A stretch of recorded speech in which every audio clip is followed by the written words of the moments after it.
Tambana tila Kuchin tila Pieso ne Boku Logama Kuchin tila Abiwa Pieso ne Sura Anezon Dodavan Pima Kuchin tila Sa Pieso Dora Now so my Yahana Psetavis and the Doma Pieso Janet Butus Boguriaro Tanimo Tani Kuchin tila ne Pieso ne Lupiono Miati Pia Muri Chundria did it, no? Pia Muri Chundria did it. The Gayana Boguri Pibis in Tambana Tila. The Gaku, Turuye, Kojendila, Pipi Sone, Kojendila, Mupshetako. Eri Pipi Sone, Kojendila. Tadana Doma, Puram Yaswa, Tadana Doma. We all let it Bogure, Bogureha. Tila Hapatma website. Tajamu good Tiawe Chimbare Kamala shoes at Tila Yude, a Ludana Bude Kamala Tila Yude, so Udama David Shide. Kudu Kamuda, Kudu Kamuda ha Tila Shide Bukumada, a Pi Wapcheta. Tila Mabiso Musui, Kudu Kamua, Piso Nendu Yorumia. Tajamu Kojentila shoes are. Can you sounding like Bido or Tila see the Boku Kuchema Yati Laja? Tila Sora, a coup Saudi, Kupies on that. Tamada now weirdly call it. Saudi Tara, Majulon the Mia, the Saudi mover, Mapia they would call it. The Amada now weirdly Shidalu, Tambata weirdly Sora Shila. But Saudi we made Kune Chunjaila, Upamame, Tarawada Gongo, and a beauty Muida Gong, Mepship, Tarawada Gongo, Twilight look. Oh, Diamelo Chunjaila, come, but the penation line that Tabata weirdly look. Kushima, the Yampa, Widochi, maybe your target. Shulai me solution, that do be Simana dire. Tumia by busy so let it. Tumia by busy so at Tibiro. Mamma, our data say go you like me so. To a Saudi time left just see daughter. I gave him a Saudi boo so Mashanjan like who's way, Chulum who to Kupseta. Erelu, Serenado Pepsi, do it there, Kama. By Shin shall be not be like them, you shall gen like that, but with a date of court. Jola de come a Shan Jenna, the last Saudi Tara, ho, Shan Jenna, the most in a way the deeds rado. Yana Bogo Chetavi solution, no. The last chupo chain, John Pede, Lover of the Mohasare, Kilidari, machine of the Idra. Tila Chupo Musura, Peroma Mapitora. Tila Chupo Che, John Diari, Peshabi, Tila Chupo Musura, Loma Mishira, Nita Yaldara, the Mosira with a tea. Elo Shanji Mutoya, she at him. Puruse ne Nejero, Tambata with a tea, net the Madana with a tea, Nakupshitable, no? Shanji no yade. Yana Bogo Shitavi not the most with a TV. Pero Saudi Malu, Vedo Kama, Tusia, Lopu, Malodo, Shanji Mupini,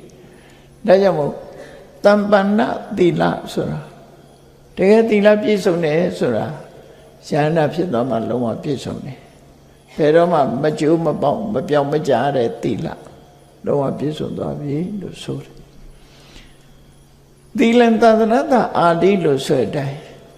Yasavia Hojare, somebody already line up messing, Kujendila Sayar. Kujendila Shima shit depo. Yare, Umame, Saurukulo in foundation, Yichi. Tilaha foundation and do it. Sauruku saw in foundation gone on Machai, Bujara, no? Also, Kaima machine. Ella foundation in Chadal. Tadanaro changing with Jemeson nation, Tila who shows us Saudila. Foundation kind in charge in Ladran. Eri Poma စာဝိရိတင်ကြတာဖြစ်တယ်ပေါ့အဲ့လိုလုပ်တယ်အဲ့တော့ယဟန္တာပုဂ္ဂိုလ်တွေမှာဆိုရင် foundation ခိုင်ပြီးသားဖြစ်လို့ယဟန္တာဖြစ်သွားတယ်အဲကြောင့်တမ္ပန္နသီလနာပြည့်ဝတဲ့ပြည့်စုံတဲ့ကိုချင်းသီလရှိတဲ့ပုဂ္ဂိုလ်ဖြစ်သွားပြီးတော့အဲ့တော့ကိုချင်းသီလရှိပြီးတချို့ပုဂ္ဂိုလ်တွေကြတော့ကုသိုလ်ကောင်းမှုနဲ့ပတ်သက်ပြီးတော့မေးလျော့နေတတ်သေးတယ်ပေါ့ကုသိုလ်ကောင်းမှုနဲ့ပတ်သက်ပြီးတော့မေးလျော့နေတတ်တယ်တခြားကိစ္စဝိသတွေလုပ်ရင်ကုသိုလ်ဘက်ကိုဥမလဲနိုင်တာသို့မဟုတ်ကမ္မထာနှလုံးသွင်းမှုကိုဥမလဲနိုင်ဘူးအဲ့ဒီပုဂ္ဂိုလ်မျိုးပမာဒဝိဟာရီလို့ခေါ်တယ်အလုပ်ကိစ္စတွေနဲ့ကုသိုလ်ဘက်ကိုမေးလျော့ပြီးတော့နေတယ်လို့ဆိုတာပေါ့အဲ့လိုမေးလျော့နေတဲ့ပုဂ္ဂိုလ်တွေဟာသီလနဲ့ပြည့်စုံမိမဲ့လို့မေးလျော့ပြီးတော့နေမယ်ဆိုရင်သူ့ရဲ့တဏ္ဍာမှာတမာရီတို့ပညာတို့တိုးတက်မှုမရှိနိုင်ဘူးတမာရီတရားပညာတရားတိုးတက်မှုမရှိဘူးဆိုရင်ကုသိုလ်ကောင်းမှုပါဖြစ်တဲ့တော့မဖြစ်ဘူးအပမဒဝိဟာရီဆိုယဟန္တာဖြစ်သွားလို့ရှိရင်တတိနဲ့လုံးဝမဲ့ကိစ္စတွေကလုံးဝပြည့်စုံသွားပြီတတိဟာထွတ်တဲ့ရောက်သွားတယ်ယဟန္တာပုဂ္ဂိုလ်ယဟန္တာပုဂ္ဂိုလ်တတိမေ့တယ်ဆိုတာမရှိဘူးနော်တချို့စာထဲမှာရေးတယ်ယဟန္တာတော်မပမာဒလေခဆိုတာယဟန္တာပုဂ္ဂိုလ်ကဒီဓမ္မနဲ့ပတ်သက်လို့ကတော့မေ့လျော့တာမရှိဘူးတခြားကိစ္စမေ့တာတော့ရှိကောင်းရှိနိုင်တယ်ပေါ့နော်ဓမ္မနဲ့ပတ်သက်တဲ့နေရာမှာယဟန္တာဖြစ်သွားရင်တတိဝေပုံလပတ္တတတိသည်သူတို့မှာပြည့်စုံလွန်ကဲပြည့်ဖြိုးနေတဲ့အချိန်ပဲဖြစ်တယ်ပေါ့တရားဓမ္မအပေါ်မှာစိတ်ဟာအမြဲတမ်းရှိနေတယ်လို့သူတို့ဆိုလို့ပမာဒရှိသည့်အတွက်ကြောင့်ကိရိတာဖြစ်သွားတယ်ဆိုတာသူတို့မှမရှိဘူးဒါကြောင့်မို့အပမဒဝိဟာရီအပမဒဆိုတဲ့တတိတရားနဲ့အမြဲတမ်းနေထိုင်တဲ့ပုဂ္ဂိုလ်တွေဖြစ်သွားတယ်ပေါ့သမ္မာဋ္ဌိညာဝိမု ക്ത နာသမ္မာအညာမှန်ကန်သောကျင့်စဉ်ဖြင့်အသိဉာဏ်ရရှိပြီးတဲ့အခါမှာကိလေသာတွေကနေလုံးဝလွတ်မြောက်သွားတဲ့ပုဂ္ဂိုလ်လူရဲ့သဘာဝစိတ်ကလေးဟာကိလေသာတွေနဲ့တွဲလိုက်လွတ်လိုက်ကိလေသာတွေနဲ့တွဲလိုက်ဒီလိုဖြစ်နေတာနော်ဥပမာအိပ်ပျော်နေတဲ့အချိန်မှာဆိုလောဘလွတ်နေတာဒေါသလည်းလွတ်နေတာမောဟလည်းလွတ်နေတယ်လို့ပြောမှာအဲ့ဒီစိတ်တွေမှာကိလေသာမရှိဘူးအဲ့တော့ကိလေသာနဲ့ပုရုဇဉ်ရဲ့စိတ်တွေမှာကိလေသာတွေနဲ့တွဲလိုက်လွတ်လိုက်ကိလေသာတွေနဲ့တွဲလိုက်လွတ်တယ်ဆိုတာလည်းအပြီးလွတ်တာမျိုးမဟုတ်ဘဲနဲ့အသိဉာဏ်နဲ့လွတ်တာမဟုတ်ဘူးသူကသူမဖြစ်လို့လွတ်သွားတာမျိုးအိပ်ပျော်နေလို့လွတ်သွားတာမျိုးမစင်စားတဲ့အခါမဖြစ်လို့လွတ်သွားတာမျိုးဒီလိုလွတ်တာမျိုးသာရှိတယ်အဲ့ဒီလိုလွတ်တာမျိုးမဟုတ်ဘူးတဲ့သမ္မာထင်ညာဝိမု ക്ത အမှန်ကန်တဲ့နည်းနဲ့အသိဉာဏ်နဲ့ဖယ်ရှားပြစ်ထားလို့ကိရိတာအလုံးကလွတ်သွားတယ်ယန္တာပုဂ္ဂိုလ်ရဲ့စိတ်ဟာဘယ်တော့ခါမှကိလေသာနဲ့မတွဲတော့ဘူးဆိုပါစို့တမန်ပုထုဇဉ်ပုဂ္ဂိုလ်တွေဟာမျက်စိနဲ့မြင်တဲ့အခါမှာကိုယ်နှစ်သက်တဲ့အာယုံနဲ့မြင်ရတယ်မနှစ်သက်တဲ့အာယုံနဲ့မြင်ရတယ်နားကကြားတဲ့အခါမှာလည်းပဲနှစ်သက်တဲ့အတန်မနှစ်သက်တဲ့အတန်ကြားတယ်ယန္တာပုဂ္ဂိုလ်တွေလည်းထို့တူပဲမျက်စိကနှစ်သက်တဲ့အာယုံလည်းမြင်မှာပဲမနှစ်သက်တဲ့အာယုံလည်းမြင်မှာပဲနားကကြားတဲ့အခါမှာကြိုက်နှစ်သက်တဲ့အတန်လည်းကြားမှာပဲမကြိုက်နှစ်တဲ့အတန်လည်းကြားဘာကွာတယ်လဲလို့ဆိုရင်ပုရုဇဉ်ပုဂ္ဂိုလ်တွေကြတော့ကြိုက်နှစ်သက်တဲ့အရာကိုမြင်လိုက်တာနဲ့လောဘဖြစ်သွားတယ်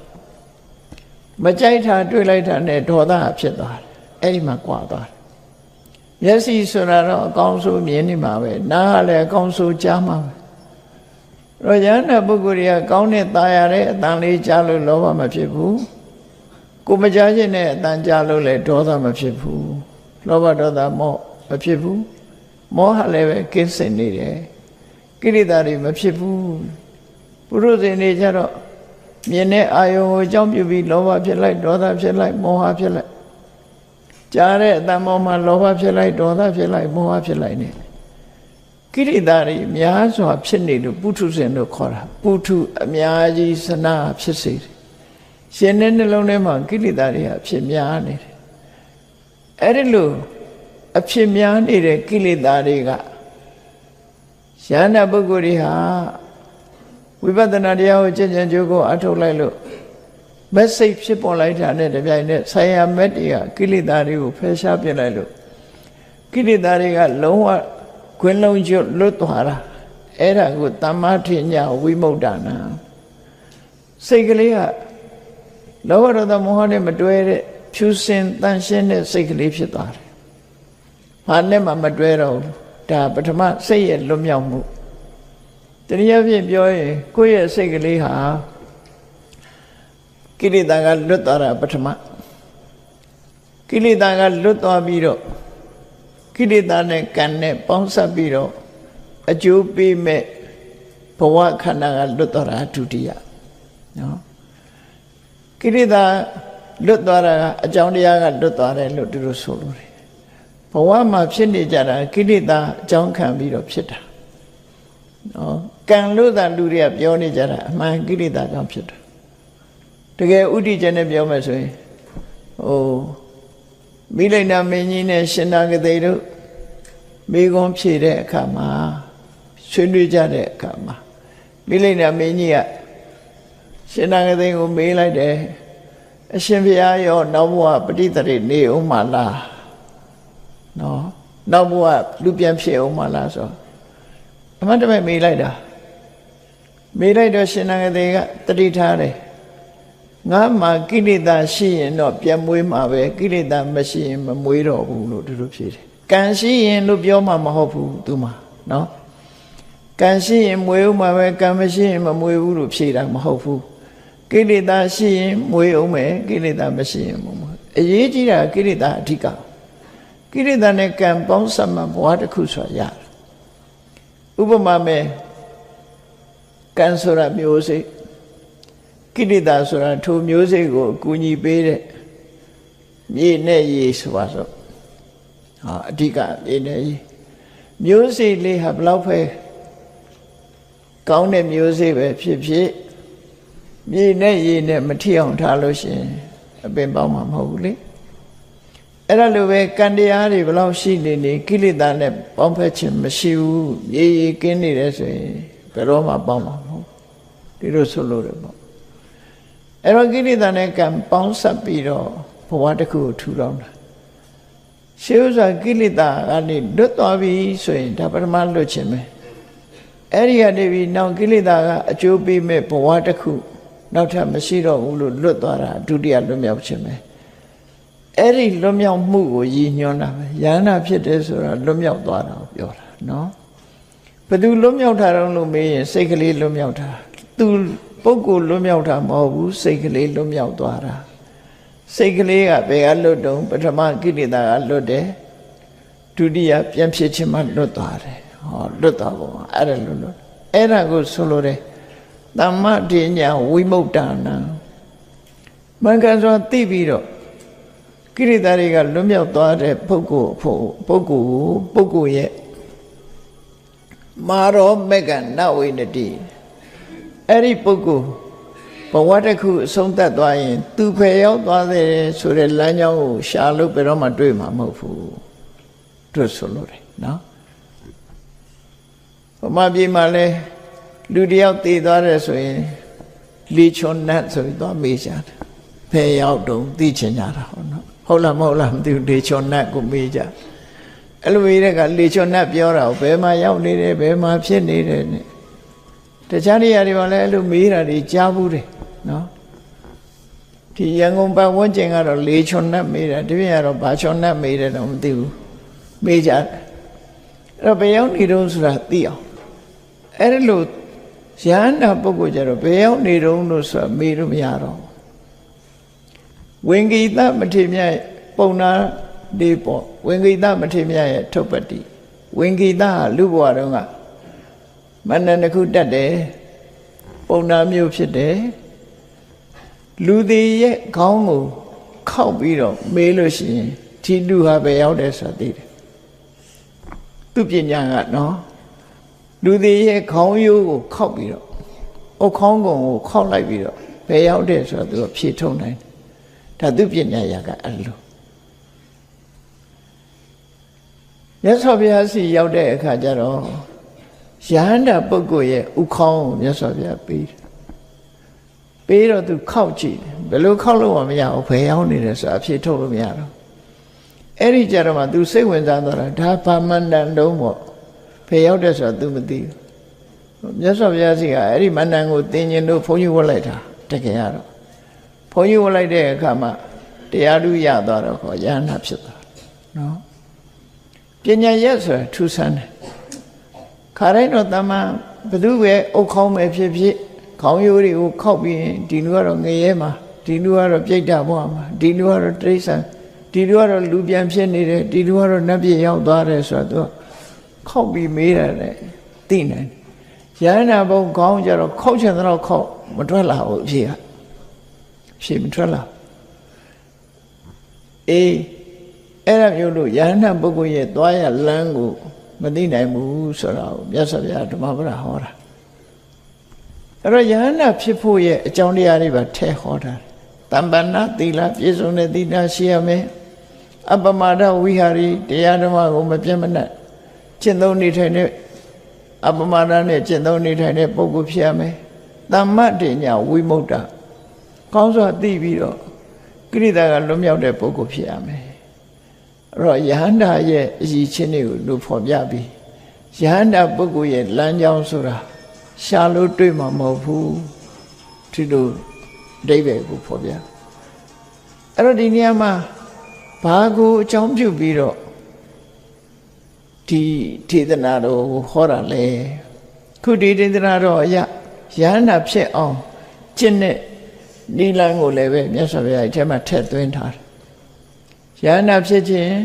နံပါတ်1သီလပြည့်စုံအောင်လုပ်ရမယ်ပြီးရင်အပမဒဝိဟာရမမေးမလျော့နဲ့တရားကျင့်ရမယ်အဲ့လိုတရားကျင့်ပြီးလမ်းမှန်ကမှန်ကျင့်လို့အသိဉာဏ်တွေရလာပြီဆိုရင်ယဟန္တာဖြစ်သွားမယ်ဒါယဟန္တာဖြစ်ပုံဖြစ်နေယဟန္တာဖြစ်သွားလို့ရှိရင်တန်တရားထဲမှာသူ့ဘယ်မှာတုံးဆိုတာရှာလို့မရတော့လို့ပြောတာနော်တန်တရားထဲမှာဘယ်မှာရှိတယ်လဲဆိုတာရှာလို့မရဘူးအေရှာရနေသေးရင်တော့ယဟန္တာမဟုတ်သေးဘူးလို့ပြောဟောဒါလည်းအယူဆတွေမျိုးစုံရှိကြဒီဘုရားဘာသာခိုင်းခွဲဖြစ်တဲ့မဟာယာနဆိုတဲ့အယူဆတွေကြတော့သူကပြန်ပြီးတော့မွေးနေတယ်ဟိန္ဒူကအယူဆတွေနဲ့တူတယ်ဟိန္ဒူအယူဆတွေကလည်းပြန်ပြီးတော့မွေးနေတယ်အဲ့ဒါကို reincarnation လို့ခေါ်တယ်တိဘက်တွေဆိုလည်းပြန်ပြီးတော့မွေးတယ် reincarnation တကယ် reincarnation ဆိုတာဘုရားဘာသာအယူဆမဟုတ်ဘူးသို့သော reincarnation ဆိုတဲ့စကားလုံးရဲ့အဓိပ္ပာယ်ကိုဖွင့်ဆိုတဲ့အခါမှာ Buddhism လို့ဖွင့်ထားတယ်မဟုတ်တာတွေရေးထားသို့သောတစ်ဖက်ကပြောမယ်ဆိုရင်ဘုရားဘာသာဝင်လို့နာမည်ခံထားတဲ့တိဘက်သူကဝစီရယာနဝစီရဆိုတာစိတ်ဝစီရယာနလို့ခေါ်တယ်ထေရဝါဒမှာအဲ့လို reincarnation မရှိဘူးနော် reincarnation ဆိုတာမရှိဘူး rebirth တော့ရှိတယ် reincarnation မရှိဘူး reincarnation နဲ့ rebirth ကမတူဘူးလေ rebirth ဆိုတာအကြောင်းမကုန်သေးရင်ပြန်ပြီးတော့မွေးတာ reincarnation ဆိုတာဒီကနေပြီးတော့မြဲတဲ့အရာလေးတစ်ခုကထွက်သွားပြီးတော့ဝင်စားတာအဲ့ဒါ reincarnation ကအတိတ်ကနေဝင်စားတာထေရဝါဒဗုဒ္ဓဘာသာမှာဝင်စားတယ်ဆိုတာလူတွေတော့ပြောကြတယ်ဒါပေမဲ့မရှိဘူးဘာကြောင့်ဝင်စားလို့မရတာတုံးဆိုအကြောင်းအကျိုးအနေနဲ့သာဆက်ဆက်တာနော်အကြောင်းအကျိုးအနေနဲ့သာဆက်တတ်တာသိတဲ့အခါမှာဘာတစ်ခုမှအပြစ်မဲ့ကိုထွက်သွားတာမရှိဘူးဒီဘဝဒီခန္ဓာဟာချုပ်သွားပြီသို့တော့အကြောင်းမကုန်သေးလို့ရှိရင်ထပ်ပေါ်တယ်လို့ဆိုလို့တယ်ပေါ့အကြောင်းအကျိုးအနေနဲ့သာဆက်ဆက်တာဒီကနေဘာတစ်ခုပါသွားတယ်ဆိုတာမရှိဘူးနော်ဒါဖြင့်မြန်မာလူမျိုးတွေမှာအစွဲလန်းလေးတစ်ခုရှိတယ်တည်တဲ့အလောင်းကိုသွားပြီးတော့မင်းသုံးလိုက်တာတွေပါရှိတယ်နော် မင်းသုံးလိုက်တယ်အမှတ်လောက်လိုက်တယ်လို့ပြောကြတယ်အဲ့ဒီအမှတ်လေးကနောက်ဘဝကျတော့ပါလာတယ်ပေါ့အဲ့ဒါလေးကျတော့ဘယ်လိုဖြေရှင်းမလဲသွားပြီးတော့ပါလာအောင်လုပ်လိုက်တဲ့ဟာကသူကစိတ်ဆွဲလန်းမှုတစ်ခုဖြစ်သွားတဲ့အခါကျတော့အဲ့ဒီကံကြမ္မာရဲ့ဖန်တီးခြင်းကြောင့်စိတ်တစအနေနဲ့ပေါ်တာဖြစ်တယ်နော်စိတ်ဆွဲလန်းမှုတစ်ခုအနေနဲ့ဖြစ်တာဥပါဒဏ်ကြောင့်ဥပရောက်တယ်ဆိုတာကြားဖို့ကြလိမ့်မယ်စိတ်ဆွဲလန်းမှုကအလွန်ပြင်းထန်တယ်ဥပမာဘုန်းကြီးတို့ရွာစီမှာနော်ဗမာမိဘကမွေးတာအမေကလည်းဗမာတော်သူတော်သားတွေလေအမေကလည်းဗမာအဖေကလည်းဗမာမွေးလိုက်တဲ့အခါကျတော့ဥရောပရုပ်မျိုးနဲ့မျက်လုံးပြာနဲ့အသားနီဆက်ဆက်နဲ့သပင်ကငွေရောင်နဲ့မွေးလာတယ်ဘယ်လိုဖြေရှင်းမလဲနော်ဘယ်လိုဖြေရှင်းမလဲအဲ့ဒါလို့မွေးတာတကယ်လည်းရှိတယ်အဲ့လိုနော်အဲ့ဒါဘာကြောင့်လို့ဆိုစိတ်ဆွဲလန်းမှုဘသူရဲ့စိတ်ဆွဲလန်းမှုဆိုမိခင်ရဲ့စိတ်ဆွဲလန်းမှု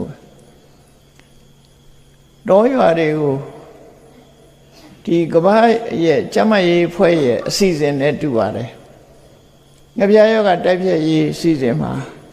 နိုင်ငံခြားကဆရာဝန်ကြီးတွေကတော်ရွာအနှံလိုက်ပြီးတော့ကာဝယ်ဆေးတွေလှုပ်ထားတော့ဘာလို့ဒါမျိုးလှုပ်တယ်ပေါ့နော်အဲ့လိုလှုပ်တဲ့အခါမှာဒီမျက်နှာဖြူအသားနီဆက်ဆက်ကြီးတွေကိုမကြည့်ရဲဘူးအဲ့တက္ကမမကြည့်ရဲလို့ပုံနေတယ်လူကြီးတွေအတင်းဆွဲပြီးတော့သူစစ်ဆေးခံတဲ့အခါစိတ်ကအဲ့ဒါကြီးဆွဲသွားတယ်ဆွဲသွားတဲ့အတွက်ကြောင့်သူမွေးလာတဲ့2ယောက်အဲ့ဒါမျိုးဖြစ်သွားဒါစိတ်ဆွဲလန်းမှုလို့ခေါ်တာတခြားကြောင့်ရတခုလည်းရှိတယ်လေအဖြူမိသားစုမှာကပ္ပလီတယောက်မွေးတာရှိတယ်အိမ်တော်ကြီးတောင်ကွဲမလို့ပြဿနာဖြစ်သွားတယ်နော်အိမ်တော်ကြီးကွဲဖို့ပြဿနာဖြစ်သွားတယ်ဘာကြောင့်လို့ဆိုရင်အမျိုးသမီးကမွေးလိုက်တာယောက်ျားလည်းအဖြူမိန်းမလည်းဖြူမွေးလိုက်တော့အမဲကြီးမွေးလာတယ်အဲ့တော့မသင်္ကာရတွေဖြစ်ကုန်တာပေါ့တငယ်ချင်းလို့တဲ့ဆရာဝန်ကနေပြီးဖြေရှင်းပြသူ့အိမ်ကိုသွားကြည့်တော့အဲ့ဒီအခန်းထဲမှာကပလီယုတ်ကြီးချိတ်ထားတာရှိတယ်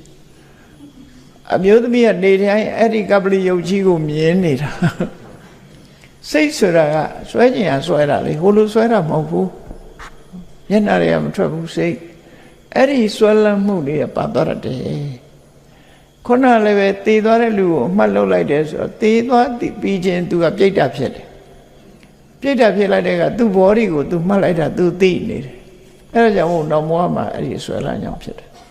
တချို့ဆိုလဲမသိခင်ကလူတတ်တဲ့အခါမှာလက်တွေကိုခုတ်ပြလိုက်တယ်ခြေထောက်ကိုခုတ်ပြလိုက်တယ်သို့မဟုတ်လက်တွေခြေတွေကိုကျိုးနဲ့တုပ်ထားတယ်အဲ့ဒါကြီးကိုစိတ်ဆွဲပြီးသေတဲ့ကမွေးတဲ့ကကျွတ်တုပ်ရဲ့ကလေးမွေးလာတယ်စိတ်ဆွဲလန်းလို့ပြောအောင်ဖြစ်တယ်ဥပါဒံဆိုတာအဲ့ဒါလောက်ထိအောင်ပြင်းထန်တယ်လို့ပြောတယ်နော်အဲ့ဒီဆွဲလန်းနေကအလုံးကနေလွတ်သွားတယ်အဲ့တော့ယဟနာပုဂ္ဂိုလ်ဆိုတာဒီလိုဆွဲလန်းမှုတွေအလုံးဘာတစ်ခုမှမရှိတော့သူစိတ်ဟာကော်စည်းမပါတဲ့အနေထားမျိုးရောက်သွားတယ်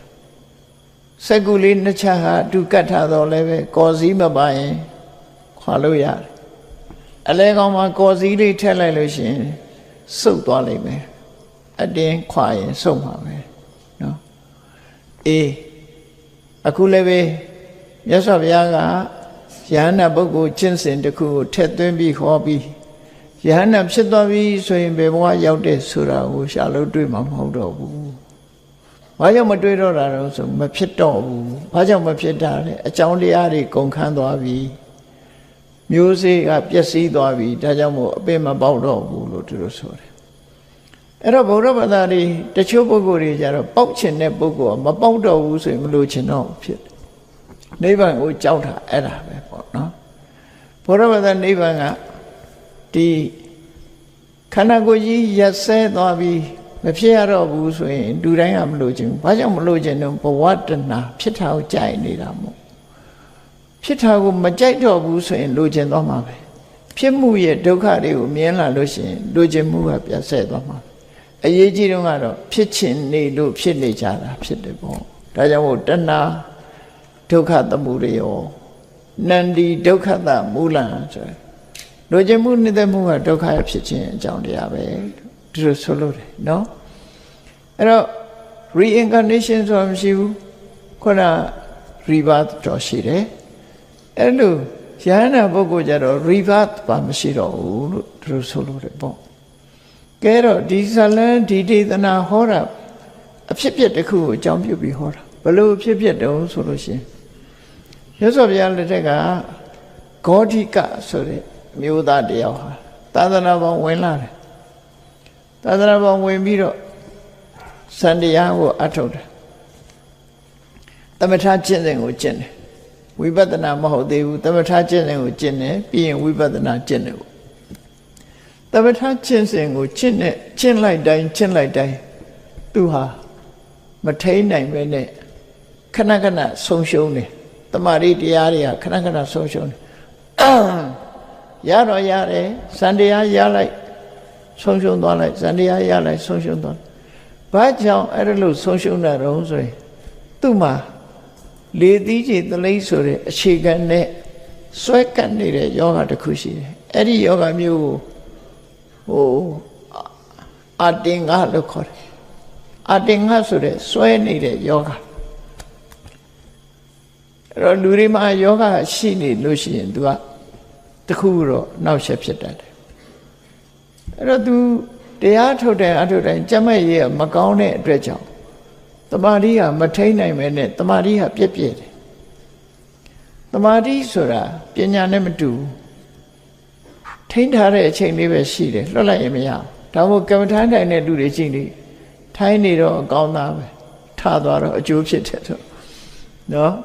တချို့လေတရားတွေဘလောက်ထိုင်နေထိုင်ရိတ်တာဘဏ္ဍခါဝင်နေနဲ့ပြောအရတဲ့ရောက်ရင်ပုံစံကအချိုးကဒီချိုးပဲအိမ်ပြန်ရောက်တဲ့အချိုးကဒီချိုးဘာကြောင့်ဆိုထိုင်းနေတုန်းကတော့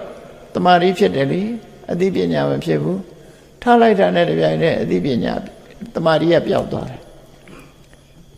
အဲ့ဒီလိုတာမန်တမာရီမျိုးမပြောနဲ့ဇန်တမာရီတောင်မှရှောတတ်သေးတယ်လေဇန်ရှောတယ်ဆိုတာတမာရီရှောသွားတာကိုပြောတယ်ပညာကြတော့အဲ့လိုမဟုတ်ဘူးဝိပဿနာပညာရထားပြီဆိုရင်ပြန်မလျှောတော့ဘူးသူအသိပညာကသိပြီးထားလို့ရှိရင်ပြန်ပြီးတော့ရော့သွားတာမရှိဘူးမဲ့ပညာတို့ဖို့ပညာတို့ရပြီးရင်တော့ပြန်ပြီးတော့နောက်ပြက်ပြဲတာမရှိဘူးအဲ့တော့ဒီဂေါရိကဆိုတဲ့အမျိုးသားကြိုးစားတဲ့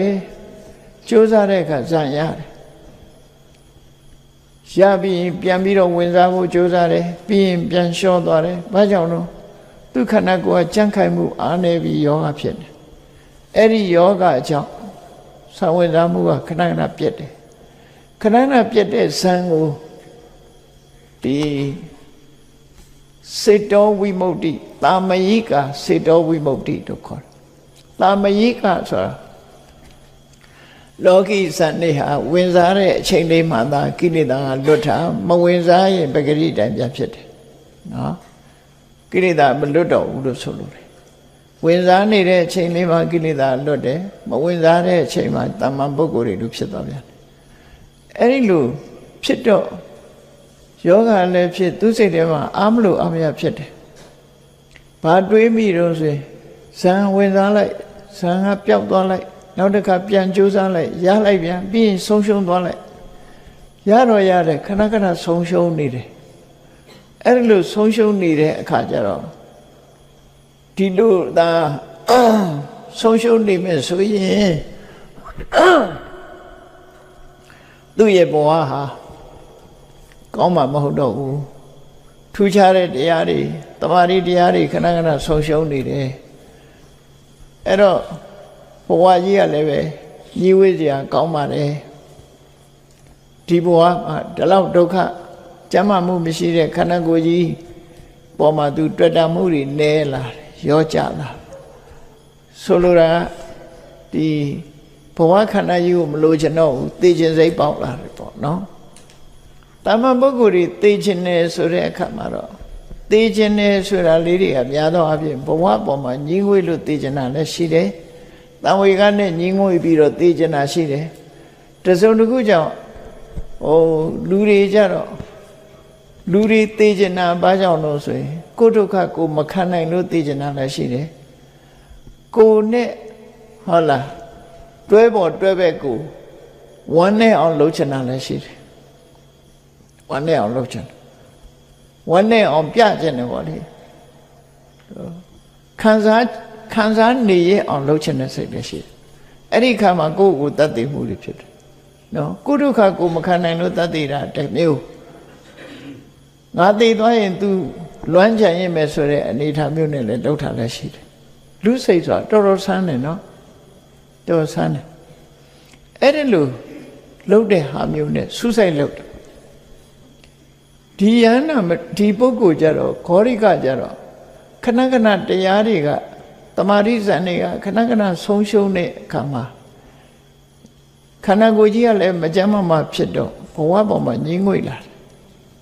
ဒေါသနဲ့မုန်းတိတာမဟုတ်ဘူးဘသူ့ကိုမကျေနပ်တာလည်းမဟုတ်ဘူးသူ့ဘဝသူခန္ဓာပေါ်မှာသူကမုန်းတိလာတဲ့အခါမှာသူ့ကိုယ်သူလည်းပင်ဓာတ်နဲ့လှီးပြီးသေးဖို့စဉ်းစားတာ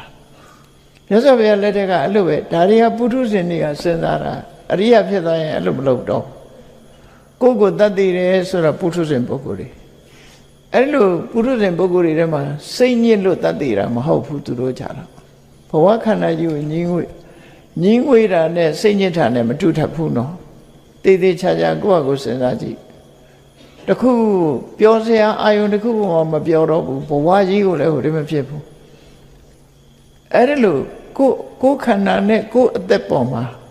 ညှင်းငွေတဲ့စိတ်တွေပေါ်လာတယ်တရားအတိရပြီးတော့ညှင်းငွေတဲ့စိတ်ပေါ်လာဟိုကတခုမုံတီလို့ကိုယ်ကိုတတ်သေးတာတို့တယောက်တစ်စုံတယောက်ခံစားစေခြင်းတို့ကိုယ်တတ်သေးတာတို့အမေနဲ့စကားများလို့အမေခံစားအောင်လုပ်ရတာအဖေနဲ့စကားများလို့အဖေခံစားရအောင်ငါသိသွားမှသိမယ်ဆိုတဲ့ပုံစံမျိုးတွေနဲ့စိတ်ကူးပြီးလှုပ်ချတာတွေပေါ့နော်အဲ့ဒီလို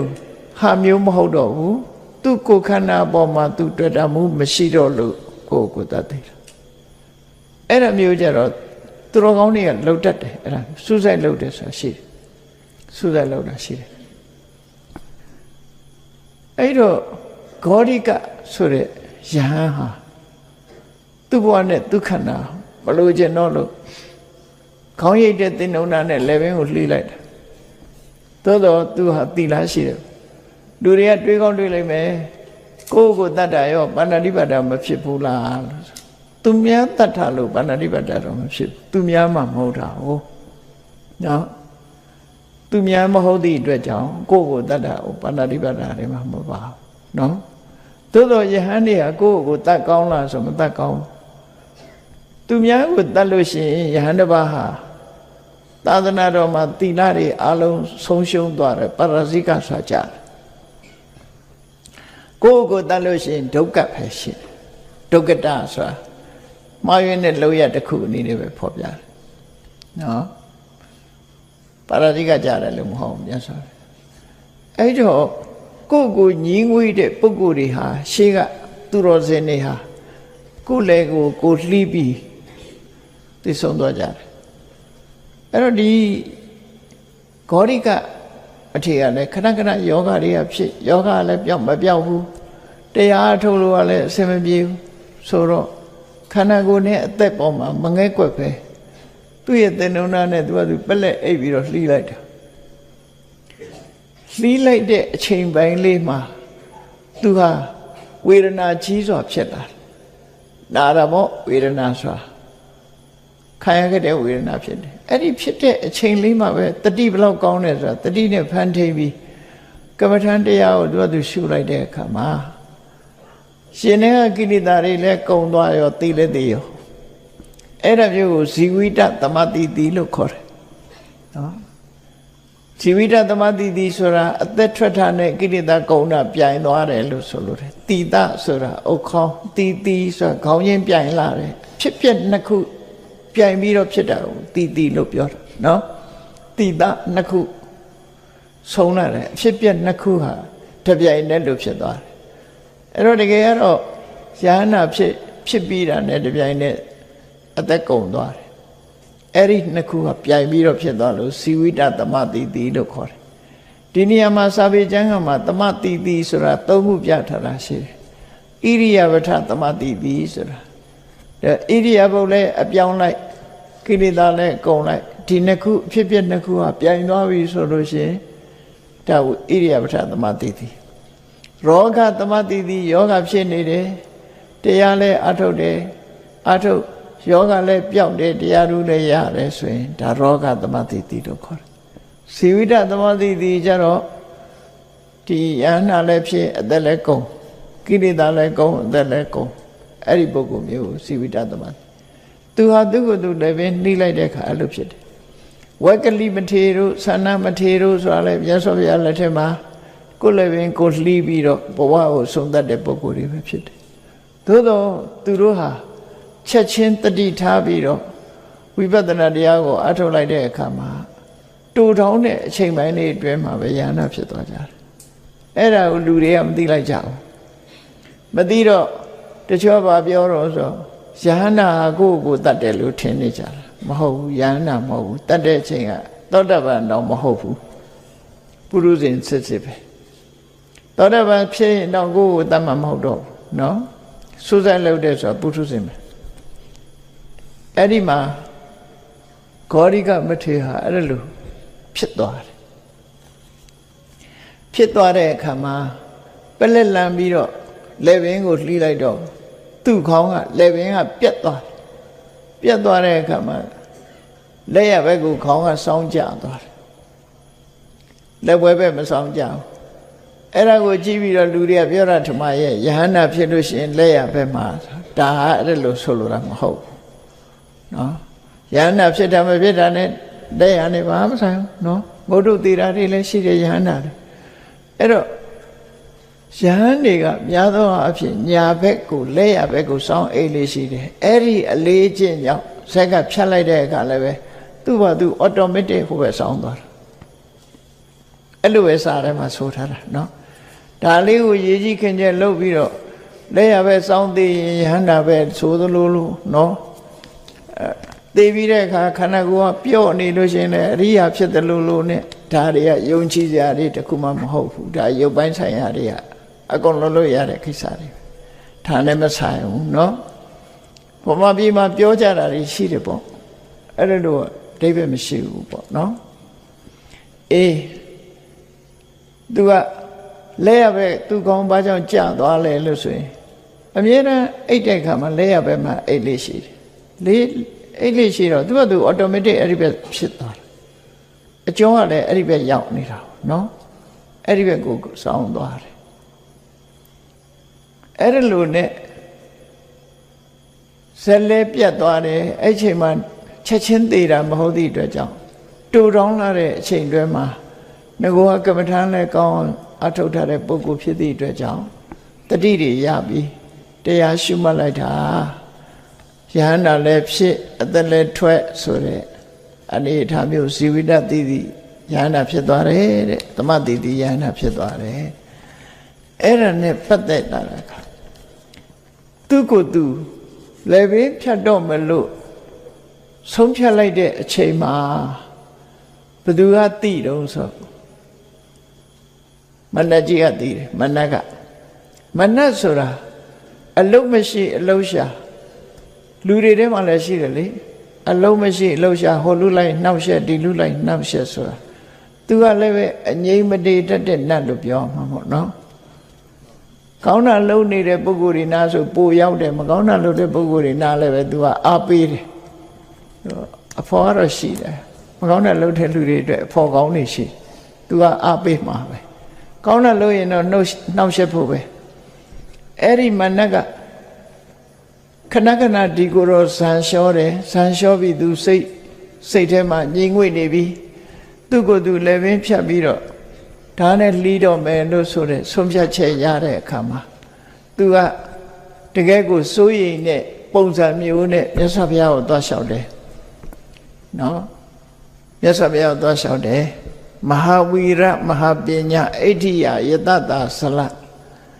သဗ္ဗဝေရဗယတိတပါရိဝန္ဒမိစက္ခုမှာဘုရားကိုရှိခိုးလိုက်တာကြီးသောလုံးသားရှိတော်မူတဲ့ကြီးမြတ်သောပညာရှိတော်မူတဲ့တကုအဋ္ဌိပအချမ်းယံတို့ဖြင့်တောက်ပတင့်တယ်တော်မူတဲ့ ဘေးခတ်သိမ်းရန်ခတ်သိမ်းကိုလွန်မြောက်ပြီးဖြစ်တော်မူတဲ့မျက်စိထူးခြားတဲ့မျက်စိအမြင်ရှိတော်မူတဲ့အိုရှင်တော်မြတ်ဖရာအရှင်ဖရာရဲ့ခြေတော်ဆုံးကြတော်ကိုရှိခိုးပါတယ်မနက်ကလူကောင်းရောင်ဆောင်ပြီးတော့ဖရာကိုရှိခိုးပါတယ်လို့အမှန်တော့သူအမြဲတမ်းနှောက်ယှက်နေတယ်ကောနော်အဲ့လိုလုပ်ပြီးတော့သူကပြောတော့ဆိုတာဝကောတိမဟာဝီရမရဏမရဏဘိဘူအာကင်ခတိစေတယတိတန်နိတေရသုတိန္ဒရာတဲ့အရှင်ဘုရားတဲ့အရှင်ဘုရားရဲ့ကြီးမြတ်တော်လုံးလရှိတော်မူတဲ့အိုရှင်မြတ်အရှင်မြတ်ရဲ့တာဝကတယောက်ဟာတဲ့တာဝကတစ်ပါးဟာသိလိုတဲ့စိတ်တွေလွှမ်းမိုးနေပြီးတော့သိချင်းတရားကိုမျှော်လင့်နေပါပြီတဲ့သိဖို့ကြိုးစားနေပါတယ်တဲ့တန်နိတေရသုတိန္ဒရာတကူဖြင့်တောက်ပတော်မူတဲ့အရှင်ဘုရားအဲ့ဒါလို့မလုပ်ဖို့အရှင်ဘုရားတားမြစ်ပါဗျာတားမြစ်ပါသူဟာတင်ုံနာကြိုင်ပြီးတော့သူ့လေကြီးကိုလှီးတော့မှအရှင်ဘုရားတားမြစ်လိုက်ပါတော့မြတ်စွာဘုရားကိုသွားလျှောက်တယ်အဲ့လိုလျှောက်ပြီးတော့ဘာဆက်လျှောက်တော့ဆိုကထံဟိပကဝါတုံရှံတာဝကောသာသနေရတောအပတ္တမာနသောတိခောကာလံကရိယာစနေတုတာလူလောကမှာထင်ရှားကြော်ကြားတော်မူတဲ့မြတ်စွာဘုရားတဲ့အရှင်ဘုရားရဲ့တပည့်သားသာသနာတော်မှာပျော်မွေ့နေပြီးယဟန္တာအဖြစ်ကိုမရောက်သေးတဲ့ကျင့်စေပုဂ္ဂိုလ်တစ်ပါးဟာဘာဖြစ်လို့သိရမှာလဲမသိသင့်ပါဘူးတားမြစ်ပါသိခွင့်မပေးလိုက်ပါနဲ့ဘုရားလူကောင်းရောင်ဆောင်ပြီးတော့ဘုရားကိုသွားလျှောက်လိုက်တယ်နော်ဒါနဲ့လက်ဘင်းကိုလှီးတော့မယ်ဆိုတဲ့အနေထားအချိန်လေးမှအဲ့လိုလျှောက်တော့မြတ်စွာဘုရားကသူ့ဘာပြန်ပြောလိုက်တော့ဆိုဧဝံဟိဓီရာကုပ္ပန္တိနာဝကင်္ခန္တိစီဝိတာတမူလံတဏမဘုရှခောတိကောပရိနိဗ္ဗုတောသူလာလျှောက်တဲ့အချိန်မှာလက်ဘင်းလှီးလိုက်ပြီဟိုကနော်လက်ဘင်းလှီးလိုက်တော့မြတ်စွာဘုရားပြောတယ်နာဝကင်္ခန္တိစီဝိတာအခုလိုပဲတဲ့အသိပညာရင့်ကျက်မှုရှိတဲ့ပုဂ္ဂိုလ်တွေဟာကိုယ့်အသက်ကိုမျက်နှိုးနေမှာမဟုတ်ဘူးကိုယ့်အသက်ကိုမျက်နှိုးနေကြမှာမဟုတ်လူတွေကြတော့အသက်ကိုမျက်နှိုးတယ်လေသေခြင်းကိုတော့ကြောက်တယ်လေအဲ့တော့ဒီလိုပုဂ္ဂိုလ်မျိုးတွေကအသိပညာရှိတဲ့ပုဂ္ဂိုလ်တွေဟာတဲ့ကိုယ့်အသက်ကိုမျက်နှိုးနေမှာမဟုတ်ဘူးတဲ့တမူလံတဏမပု္ပ္ပရှာအမြင့်နဲ့တကွာတဲ့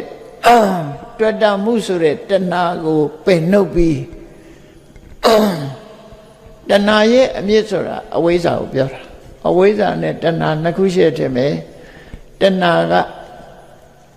အလုံးတဏှာဆိုတာကတော့ဘဝမှာချဲလဲနေတဲ့အရာပဲ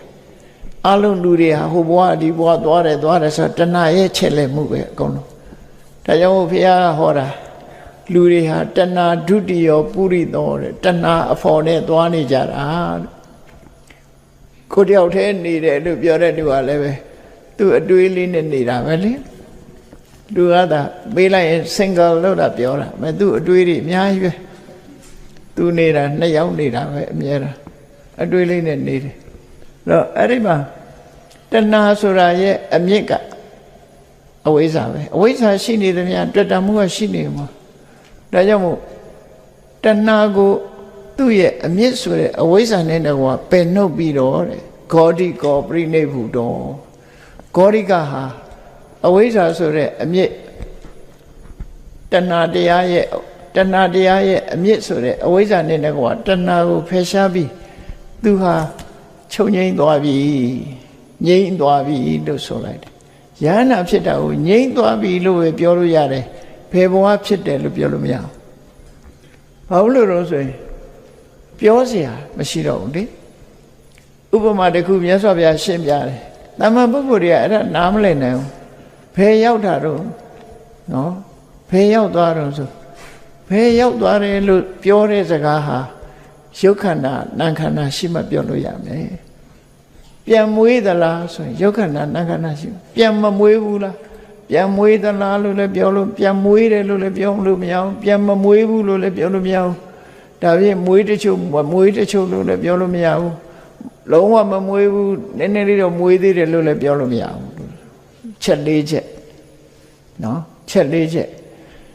မွေးခြင်းမမွေးခြင်းဆိုတာတွေဟာခန္ဓာရှိမှပြောလို့ရတယ်အခုကခန္ဓာမရှိတော့ဥပမာပါနဲ့တူလို့ဆိုလို့ရှိရင်ကဲပြောမရတာတခုပြောပြဖြောင်းနိုင်မီလေးထွန်းတာပြီးအဲ့ဒီမီးတော့လေးကိုညှိမ့်လိုက်